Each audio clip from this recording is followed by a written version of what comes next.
son être suprême est vu. Vu avec quoi? Il est vu avec les yeux. Or, selon Al-Sunnah, Allah est-il un être que l'on peut comprendre avec l'esprit? Oui. Est-il connu par l'intellect? Oui. Avec l'esprit et l'intelligence qu'il procure, une personne peut connaître son Seigneur et trouver son Seigneur. Est-il un être que l'on peut voir avec les yeux? Oui, il peut être vu avec les yeux. Allah a-t-il une visibilité? Selon les Ahl al-Sunnah, oui. L'école mutazilite dit qu'il ne peut être vu. En d'autres termes, elle dit qu'il ne peut être vu dans l'au-delà, qu'il ne peut être vu au paradis. L'école mutazilite invente et jette des accusations sans fondement. Nous avons nos versets, nous avons nos preuves en tant qu'Ahl al-Sunnah. Il dit qu'il est visible avec des yeux par l'octroi de faveur de sa part, parce qu'Allah nous a favorisés. S'il vous plaît, en turc, l'origine est arabe. Je veux dire en nous faisant une faveur. Mais à qui? Pas à tout le monde, à ses bons et justes serviteurs. Est-ce qu'on le voit sur terre? On ne le voit pas. Mais est-il possible d'être vu dans le monde? C'est possible. Cela s'est-il produit? Non. Quelqu'un au monde l'a-t-il jamais vu, y compris les prophètes? Non. Mais est-ce possible? C'est possible, mais cela ne s'est pas produit. Que voulez-vous dire par possible? Cela veut dire ceci. Allah a-t-il un associé? Absolument pas. Est-il possible d'avoir un associé? Non. C'est une opposition. Mais est-il possible qu'Allah soit vu? C'est possible. Qu'est-ce que cela signifie? Il n'y a pas d'opposition. C'est-à-dire qu'il peut être vu. S'il peut être vu au paradis, il peut être vu ici aussi. Mais qu'a-t-il décidé? Allah dit, si mes serviteurs vertueux entrent au paradis, qui est le siège éternel du Darul Qarar, je les offrirai cette possibilité. Il dit, mais je ne fais pas cela dans le monde.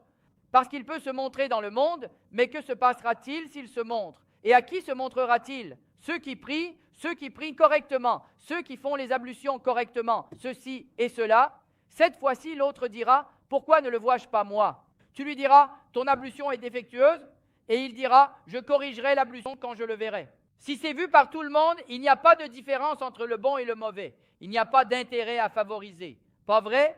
Alors appelle le meurtrier de ton père avec moi et offre-lui une tarte. Tu sais que je suis ton ami. Il en revient donc à inviter le meurtrier de ton père. Est-ce que j'offrirai mon meurtrier maintenant? Ce qui se passe cette fois-ci, même s'il le montre à ceux qui attribuent le shirk à Allah, cela ne marchera pas. S'il le montre à quelques amis, mais pas aux ennemis, cette fois-ci, il deviendra en plus infidèle. Pourquoi je ne le vois pas? Il le niera complètement. S'il se fait voir, le bien et le mal s'uniront. Est-ce conforme à la sagesse? C'est pourquoi je lui ai préparé une zone de vie, j'ai préparé le Darussalam. Allah dit, Allah appelle tous ses serviteurs au pays de la paix, il les appelle au pays du salut, contre les catastrophes. En d'autres termes, il appelle au paradis. Mais est-ce que tout le monde y va? Non. Ceux qui le souhaitent sont guidés vers le droit chemin. Qui sont ceux qui le souhaitent? Ceux qui le souhaitent. À qui donne-t-il la possibilité d'entrer au paradis? Ceux qui veulent entrer au paradis. Qui veut entrer au paradis? Ceux qui embrassent l'islam, le Coran, la sunna, les ahl al-sunnah. A-t-il donné à chacun le même capital, le même esprit, les mêmes yeux, les mêmes mains, les mêmes pieds? Et chacun fait-il ce qu'il veut? Celui qui désire vient ici, l'autre va dans un pub ou dans un bordel. D'accord, le capital est égal. Mais celui qui veut être guidé, il crée cette guidance pour lui. Il est contraire à la sagesse, au test, de créer la guidance de force pour ceux qui n'en veulent pas. Mais à qui s'adresse l'invitation? L'invitation s'adresse à tous ses serviteurs. Quiconque reçoit l'invitation et vient avec l'invitation, sa place est prête, son siège est prêt.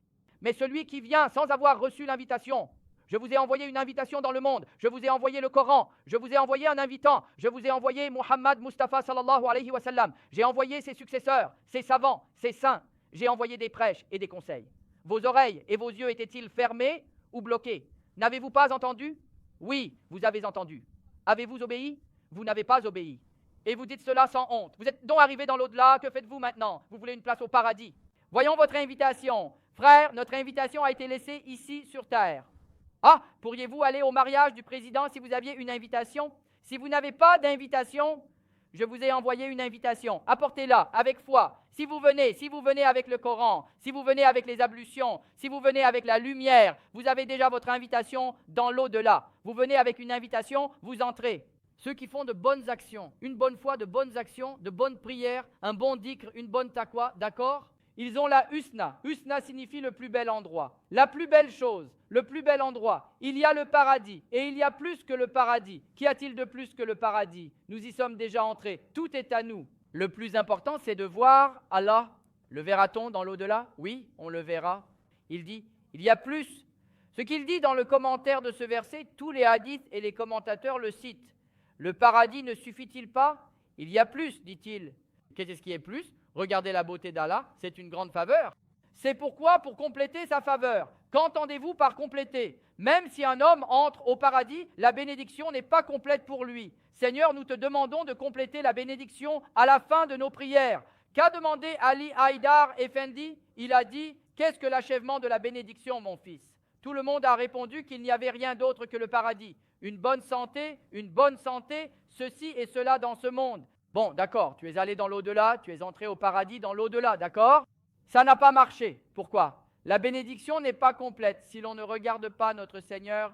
Par conséquent, que signifie compléter la bénédiction? Visiter le Seigneur, pour pouvoir regarder le Seigneur. Qu'Allah nous l'accorde à tous. Amin. En regardant honorable, précieux, ce n'est plus comparable, afin de compléter ses bénédictions à ses serviteurs en regardant son être suprême.